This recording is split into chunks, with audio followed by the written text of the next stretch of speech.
चलिए शुरू करते हैं। सोचो कोई इंसान ये कहे कि हमारे सूरज की तरह दूसरे तारों के पास भी अपने अपने ग्रह हो सकते हैं और उसे जिंदा जला दिया जाए, क्योंकि ये आइडिया वहां के चर्च को पसंद नहीं आया। यही हुआ था गियार्डो ब्रूनो के साथ ईयर 1600 में। उसने यहाँ तक कह दिया कि शायद उन ग्रहों पर जीवन भी हो सकती है, लेकिन चर्च को ये मानना पसंद नहीं था, क्योंकि उन्हें लगता था कि पृथ्वी ही सबसे स्पेशल है। नतीजा ये हुआ कि उन्होंने ब्रूनो को आग में झोंक दिया। मगर ईयर 1992 में साइंटिस्ट्स ने सच में ऐसे ग्रह ढूंढ लिए। फिर 1995 में एक नॉर्मल तारे के चारों ओर ग्रह मिला और उसके बाद तो बाढ़ आ गई। अब तो हजारों एक्सोप्लैनेट मिल चुके हैं। किसी पर डायमंड है, किसी पर कांच की बारिश होती है, और कुछ इतने गर्म हैं कि हमारे सौरमंडल के सबसे हॉटेस्ट प्लैनेट मर्क्यूरी भी उनके सामने ठंडा लगे। इन्हें ढूंढने का तरीका भी बड़ा मजेदार है। जब कोई प्लैनेट किसी तारे के सामने से गुजरता है तो वो तारा थोड़ा सा डिम हो जाता है। ये उसी तरह से दिखता है जैसे दूर से किसी लैंप के सामने से मक्खी निकल जाए।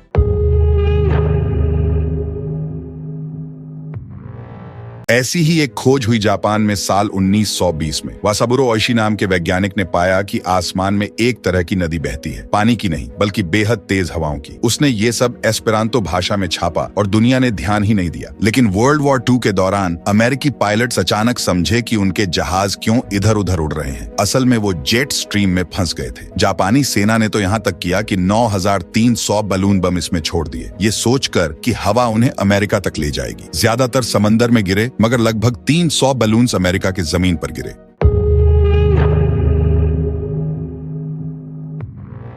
इतिहास में एक और दिलचस्प मोड़ आया जब पता चला कि हमारे शरीर के अंदर जो एनर्जी फैक्ट्री यानी माइटोकॉन्ड्रिया हैं, वो पहले असली बैक्टीरिया हुआ करते थे। लाखों साल पहले हमारे पुराने सेल्स ने उन्हें निगल लिया, लेकिन पचाने के बजाय उनसे डील कर ली। हम तुम्हें रहने देंगे, तुम हमें एनर्जी देना। 1960 में लिन मार्गुलिस ने ये बात कही तो सबने मजाक उड़ाया, लेकिन बाद में साबित हुआ कि माइटोकॉन्ड्रिया का डीएनए इंसानों से नहीं, बैक्टीरिया से मिलता जुलता है। यानी तुम्हारे सेल्स के अंदर छोटे छोटे एलियन जैसे रूममेट्स बैठे हैं, जिनके बिना जीवन ही मुमकिन नहीं होता।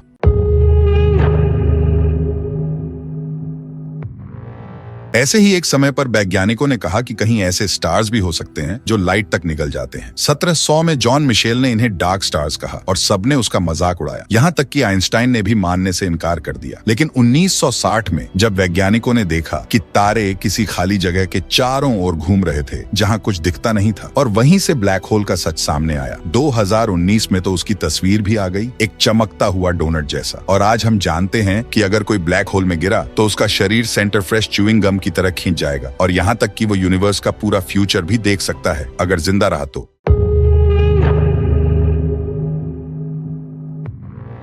इसी तरह 1912 में अल्फ्रेड वेगनर ने कहा कि कॉन्टिनेंट्स एक दूसरे से अलग होकर धीरे धीरे खिसकते रहते हैं। उसने देखा कि अफ्रीका और साउथ अमेरिका के कोस्टल एरियाज एक दूसरे से फिट हो रहे थे, एक पजल पीसेस की तरह। दोनों जगह पर एक जैसे फॉसिल्स भी मिले, पर लोग हंस पड़े और बोले ये तो नामुमकिन है। 50 साल तक उसकी थ्योरी को कोई सीरियसली नहीं लिया। फिर 1960 में प्लेट टेक्टोनिक्स थ्योरी ने साबित किया कि धरती का सतह टूटी हुई प्लेटों से बना है जो धीरे धीरे हिलती रहती है। यानी वेगनर बिल्कुल सही था, कॉन्टिनेंट सचमुच म्यूजिकल चेयर्स खेल रहे हैं।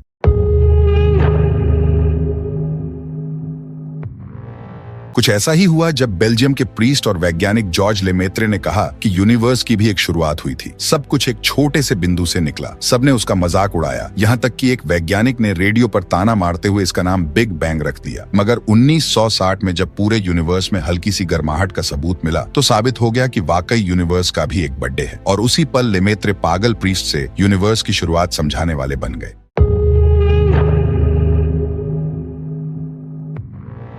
इमेजिन कीजिए कि आप 1700 के दशक में जी रहे हैं और आप किसी साइंटिस्ट को बताते हैं कि पत्थर आसमान से गिरते हैं। वे शायद आपकी बात पर हंसते हुए आपको कमरे से बाहर निकाल दे। उनका मानना था कि पत्थर सिर्फ धरती से ही आ सकते हैं। यहाँ तक कि खुद न्यूटन भी यही सोचते थे। लेकिन फिर 1803 में कुछ ऐसा हुआ कि इन सभी साइंटिस्टों की बोलती बंद हो गई। लेगला नाम के इस छोटे से फ्रेंच टाउन में 3000 से ज्यादा पत्थर आसमान से बरसने लगे। सैकड़ों लोगों ने देखा। रिसर्च के दौरान साइंटिस्टों को हजारों अजीबोगरीब पत्थर मिले जो उस इलाके में किसी भी चीज से मेल नहीं खाते थे। ये खतरनाक पत्थर सचमुच स्पेस से आए थे। उसके बाद सबको मानना पड़ा कि उल्का पिंड असल में होते हैं।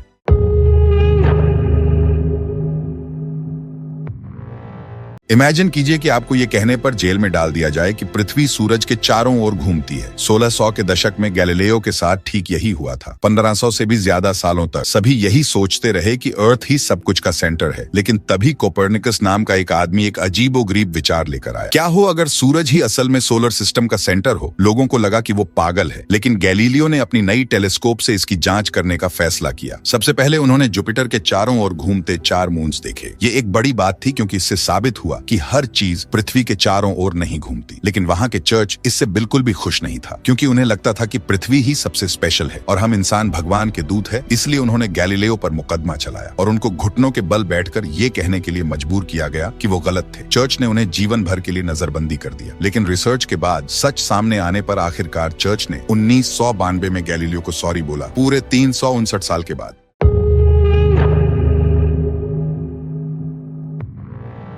इमेजिन कीजिए कि आप एक तालाब में पत्थर फेंकते हैं और लहरों को स्प्रेड होते हुए देखते हैं। अब सोचिए कि वे लहरें पानी में नहीं बल्कि स्पेस और टाइम की स्ट्रक्चर में हैं। आइंस्टाइन ने ईयर 1916 में यही प्रिडिक्शन की थी। उन्होंने कहा था कि जब स्पेस में बहुत बड़ी ऑब्जेक्ट्स आपस में टकराती हैं, तो वे स्पेस टाइम में वेव्स क्रिएट करती हैं। लेकिन ये वेव्स बहुत ही छोटे होते हैं, इतना कि एक एटम की विड्थ से भी छोटी। फिर ईयर 2015 में एलाइगो के वैज्ञानिकों ने पहली बार इन वेव्स का पता लगाया। इन वेव्स का कारण 1.3 बिलियन लाइट ईयर्स दूर 2 ब्लैक होल का आपस में टकराना था। इन वेव्स का पता लगाने के लिए लीगो को एक प्रोटॉन के 1000वें हिस्से से भी कम डिस्टेंस में होने वाले चेंज को मापना पड़ा। ये ऐसा है जैसे पृथ्वी और उसकी नियरेस्ट स्टार के बीच की डिस्टेंस में ह्यूमन हेयर की चौड़ाई के बराबर चेंज को नोटिस कर पाना। आइंस्टाइन ने सिर्फ पेंसिल और पेपर से ये सब प्रिडिक्शन की थी। अब हम स्पेस टाइम में इन कंट्रैक्शन और एक्सपेंशन को सचमुच महसूस कर सकते हैं। अब हम यूनिवर्स की सबसे यूनिक इवेंट्स को सुन सकते हैं, जैसे कि ब्लैक होल के टकराना, न्यूट्रॉन स्टार्स मर्ज होना और भी बहुत कुछ।